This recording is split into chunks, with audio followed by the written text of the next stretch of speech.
नमस्कार मित्रों, मैं सुमंत कुमार आप सभी का अब्रेल एकेडमी के ऑनलाइन क्लासेज में स्वागत करता हूं।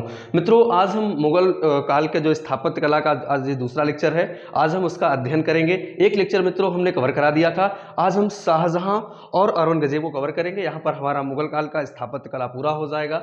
अगर आप ये दोनों लेक्चर देख लेते हैं तो आपके जो मुगलकालीन स्थापत्य कला से जो भी प्रश्न आपके नहीं हल हो पा रहे थे, हम उम्मीद करते हैं कि आप उन प्रश्नों को बहुत अच्छे तरीके से हल कर लेंगे। मित्रों, हम लोगों ने स्थापत्य कला के बारे में पढ़ रखा था कि शाहजहां के स्थापत्य कला को मुगल काल का स्वर्ण काल कहा जाता है, जबकि इसकी शुरुआत बाबर के समय में हुई और इसका पतन जो शुरू हुआ औरंगजेब के समय में। और मुगल काल में स्थापत्य कला शाहजहां के शासन काल में अपने चरम उत्कर्ष पे थी। हम लोगों ने वहां पर कुछ इमारतों को अध्ययन किया था महत्वपूर्ण, और जिसमें हमने आपको बताया था कि पित्रा दिउरा एतमादुद्दौला के मकबरे में सर्वप्रथम पित्रा दिउरा का प्रयोग हुआ था और शाहजहां ने पित्रा दिउरा को अपने चरम पर पहुंचाया था। तो शाहजहां के शासनकाल में पित्रा दिउरा का अधिक से अधिक प्रयोग हुआ था। तो आज जो बचा हुआ लेक्चर है, आज उसको आइए कवर करते हैं। हम लोगों ने आज हम लोग लाल किला के अध्ययन करेंगे। लाल किला के अंतर्गत हम लोग देखेंगे कि लाल किला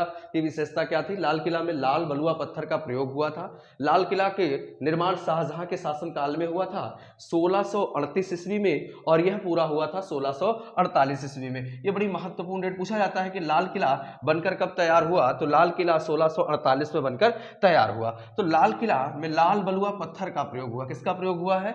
लाल किला में मित्रों लाल बलुआ पत्थर का प्रयोग हुआ है। और इसका वास्तुकार कौन है? तो इसका वास्तुकार है अहमद लाहौरी, उस्ताद अहमद लाहौरी। यही व्यक्ति ताजमहल का भी वास्तुकार था। जो ताजमहल है उसका भी वास्तुकार कौन था? ताजमहल का वास्तुकार उस्ताद अहमद लाहौरी था। अगर हम बात करें कि जो हुमायूं का मकबरा का जो वास्तुकार कौन है, तो हुमायूं के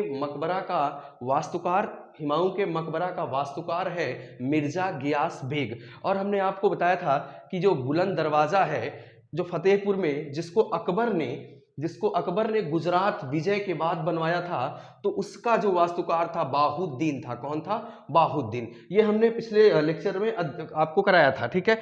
अगर बात करें लाल किला किस दिन बंद रहता है, तो लाल किला सोमवार के दिन बंद रहता है। कभी बहुत व्यवहारिक प्रश्न है, कभी भी आपसे ऐसे प्रश्न पूछे जा सकते हैं। तो लाल किला कब बंद रहता है? सोमवार को बंद रहता है। लाल किला के अंतर्गत जो प्रमुख इमारतें हैं वहां पर इस इमारतों के बारे में बताया गया है। लाल किला के अंतर्गत कौन कौन सी इमारतें आती हैं? हीरा महल आता है, दीवाने आम आता है, हयात बाग आता है, बहुत ही खूबसूरत दृश्य हयात बाग का। ये जो औरंगजेब ने जो मोती मस्जिद दिल्ली में बनवाया था, यह मोती मस्जिद कहां पर स्थित है? तो यह मोती मस्जिद लाल किले के अंदर ही बनवाई गई थी।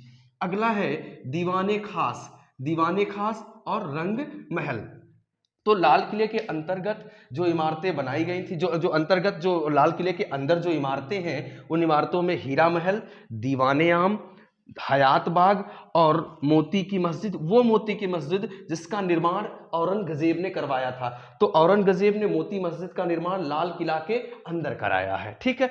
दीवाने खास और रंग महल, ये जितनी भी इमारतें हैं, ये सभी इमारतें लाल किला के अंदर है। अगर हम बात करें कि ये जो दीवाने खास है, इसके बारे में एक वक्तव्य कहा गया है। यह कहा गया है, ये जो कथन है, यह कहा गया किसके बारे में? दीवाने खास के, शाहजहां द्वारा निर्मित दीवाने खास इमारत, जिसके विषय में कहा गया है अगर कहीं स्वर्ग है तो वह यही है, यही है, यही है। अगर कहीं स्वर्ग है तो वह यही है, यही है, यही है। यह किसके विषय में कहा गया है? दीवाने खास के।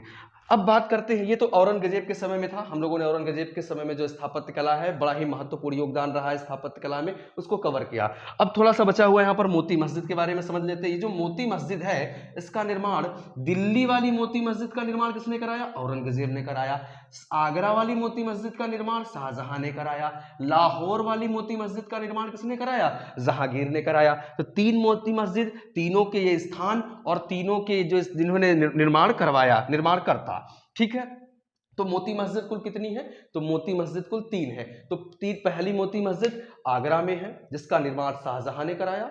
दूसरी मोती मस्जिद जो कहां पर स्थित है? दूसरी मोती मस्जिद आपके दिल्ली में स्थित है, जिसका निर्माण औरंगजेब ने कराया। तीसरी जो मोती मस्जिद है वो लाहौर में स्थित है। लाहौर में किसने निर्माण कराया? जहांगीर ने कराया। जहांगीर का मकबरा भी कहां पर है? तो जहांगीर का मकबरा भी लाहौर में है। अनारकली का मकबरा कहां है? अनारकली का मकबरा भी लाहौर में है। ठीक है, तो फतेहपुर का गौरव अगर हम बात करें तो एक महत्वपूर्ण प्रश्न आता है कि फतेहपुर का गौरव किसे कहा जाता है? तो फतेहपुर का गौरव जामा मस्जिद को कहा जाता है। किसे कहा जाता है? जामा मस्जिद को फतेहपुर का गौरव कहा जाता है। इस मस्जिद का निर्माण अकबर ने फतेहपुर में कराया था। तो फतेहपुर का गौरव किसे कहा जाता है? जामा मस्जिद को फतेहपुर का गौरव कहा जाता है। ठीक है, आगे बात करते हैं औरंगजेब के काल में। आइए देखते हैं औरंगजेब के काल में कौन कौन सी महत्वपूर्ण इमारतें निर्मित हुई, जिसके बारे में यहां पर लिखा गया है। बादशाही बादशाही मस्जिद, बात करें अगर बादशाही मस्जिद की, तो बादशाही मस्जिद का निर्माण औरंगजेब ने कहां पर कराया था? तो बादशाही मस्जिद का निर्माण औरंगजेब ने लाहौर में कराया था। कहां कराया था? लाहौर में। तो इस बादशाही मस्जिद का निर्माण औरंगजेब ने कहां करवाया था? तो बादशाही मस्जिद का निर्माण अगर बात करें औरंगजेब द्वारा तो कहां निर्माण कराई गई थी? ये लाहौर में। और अकबर से पूछे जाने वाले स्थापत्य से सबसे महत्वपूर्ण प्रश्न है रबिया उद दौरानी का मकबरा। रबिया उद दौरानी का मकबरा, तो रबिया उद दौरानी का मकबरा औरंगाबाद, महाराष्ट्र के औरंगाबाद में स्थित है। रबिया उद दौरानी का मकबरा, जो औरंगजेब की पत्नी थी रबिया उद दौरानी या दिलसार बानो, ठीक है, उसी के नाम पर यह मकबरा बनाया गया था। तो रबिया उद दौरानी का जो मकबरा है इसे दक्कनी ताज कहा जाता है। इसे क्या कहा जाता है? दक्कनी ताज कहा जाता है। रबिया उद दौरानी के मकबरे को दक्कनी ताज कहा जाता है और इसे बीबी का मकबरा भी कहा जाता है। इसे क्या कहा जाता है? बीबी का मकबरा। जो रबिया उद दौरानी का मकबरा है उसे बीबी का मकबरा कहा जाता है। इसका वास्तुकार कौन था? इसका वास्तुकार अताउल्ला था। कौन था? इसका वास्तुकार अताउल्ला था। अताउल्ला कौन है? ये उस्ताद अहमद लाहौरी का ये पुत्र है, ये इसका वास्तुकार है। औरंगजेब के समय में जो औरंगजेब द्वारा निर्मित जो रबिया उद दौरानी का मकबरा है उसका वास्तुकार कौन है? उसका वास्तुकार है कौन? अताउल्ला। अताउल्ला कौन है? ये अहमद जो उस्ताद लाहौरी है उसका ये पुत्र है। और कुछ इतिहासकारों ने इसे ताजमहल की फूहड़ नकल भी कहा है। किसे ताजमहल की फूहड़ नकल कहा जाता है? तो ताजमहल ये इसलिए कहा गया क्योंकि इसमें भी संगमरमर का प्रयोग, औरंगजेब द्वारा इसमें संगमरमर का प्रयोग किया गया। एक ताजमहल को बनाने जैसे इमारत जैसे बनाने का एक प्रयास था, लेकिन हो क्या गया? वो वैसा बना नहीं, इसलिए इतिहासकारों ने इसे ताजमहल की फूहड़ नकल कहा। मित्रों, हमने आपको बताया जो भी वास्तुकला से प्रश्न बनते हैं वो प्रश्न आपको सीधा सीधा परीक्षाओं में यहाँ से देखने को मिलेंगे। आप इस वीडियो को अगर एक दो बार देख लेंगे तो आपको जो स्थापत्य कला से संबंधित जो समस्याएं हैं वो आप उसे अच्छे से कवर कर लेंगे। धन्यवाद, मिलते हैं अगले वीडियो में।